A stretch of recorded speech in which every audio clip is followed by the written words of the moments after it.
1 American submarine, 8 American volunteers, 1 enemy homeland.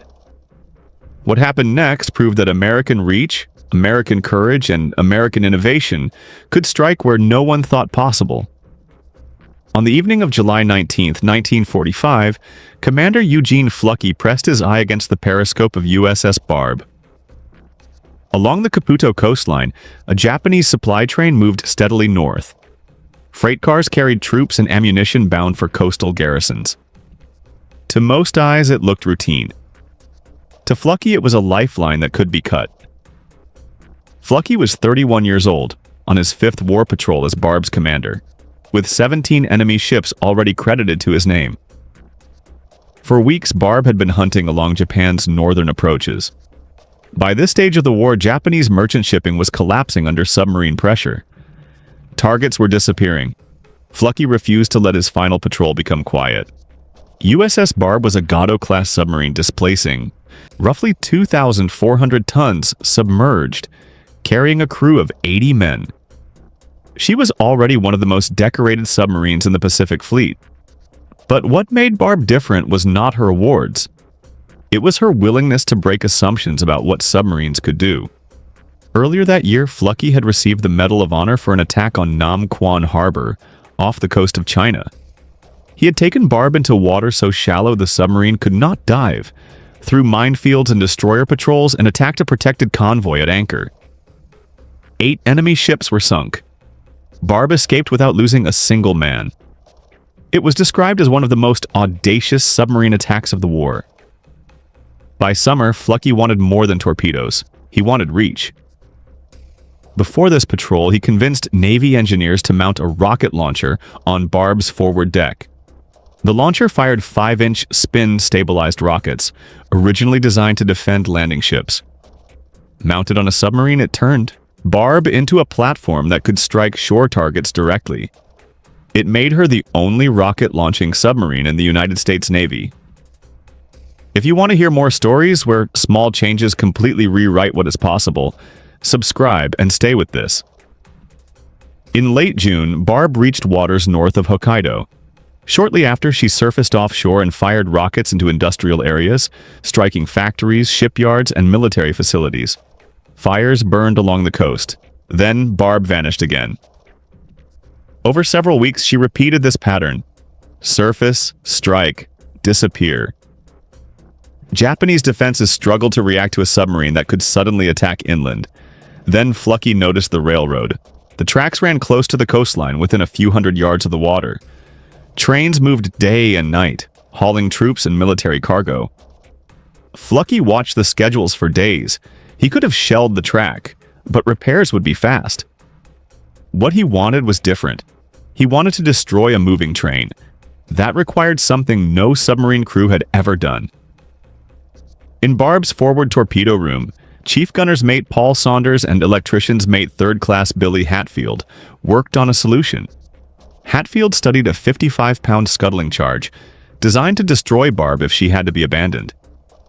He proposed using the train's own weight as the trigger. They built a pressure-activated device using submarine parts.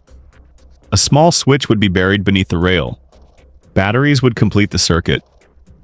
When a locomotive passed over, the rail would depress slightly. The switch would close. The charge would detonate directly beneath the engine. The engineering worked. The mission itself was the danger. Barb would have to surface close to shore in shallow water. A shore party would paddle rubber rafts to the beach, cross enemy territory, plant the device, and return before dawn. If discovered, there would be no rescue. If Barb was spotted, she might not be able to dive in time. Fluckey set a hard limit, 90 minutes on shore. Then Barb would leave, with or without them. When he asked for volunteers, every man raised his hand. Fluckey selected 8. Saunders would lead. Hatfield would handle the device. Signalman Francis Seaver. Cook Lawrence Newland. Torpedoman Edward Klinglesmith. Motor machinist James Richard. Motor machinist John Marcus. Lieutenant William Walker as officer in charge. They prepared improvised tools from scrap steel to dig beneath the rails. They packed survival gear. Intelligence suggested patrol dogs were used along the railroad. so they carried raw meat to distract animals if needed. Everything about the mission assumed contact with enemy territory.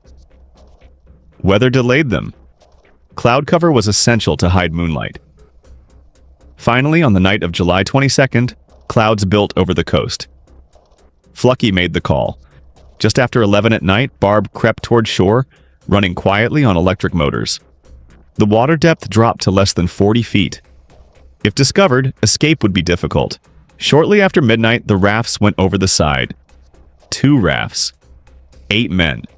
No lights. No sound except paddles in black water. They reached the beach and hid the rafts above the tide line. 2 men stayed behind to guard the escape route. The other 6 moved inland. They crossed rough ground, a drainage ditch, then a dirt road. Ahead, the railroad embankment rose as a dark line against the night sky. This was now Japanese home territory. Capture meant execution. As they approached the tracks, they felt vibration in the rails. A train was coming. They dropped flat. The locomotive passed in blackout, no headlight, only sound and vibration. Freight cars rolled past within a few steps of where they lay. They waited, then moved into position. Saunders, Hatfield, and Marcus began digging beneath one rail. Others spread out as sentries. The ground was harder than expected. Time passed, then another warning. A second train approached. Again, they flattened themselves beside the tracks as the locomotive thundered past. 2 trains in a short window. The line was more active than expected. The margin was shrinking. They returned to digging with urgency. Finally, they opened enough space beneath the rail. Hatfield lowered the charge, packed dirt around it, placed the batteries, and wired the switch. The final connection would arm the device. The sentries pulled in. The men gathered close. Hatfield made the final connection. The circuit was live. They covered the hole carefully, smoothing the ballast to hide all signs of disturbance. Then they moved back toward the beach, faster now.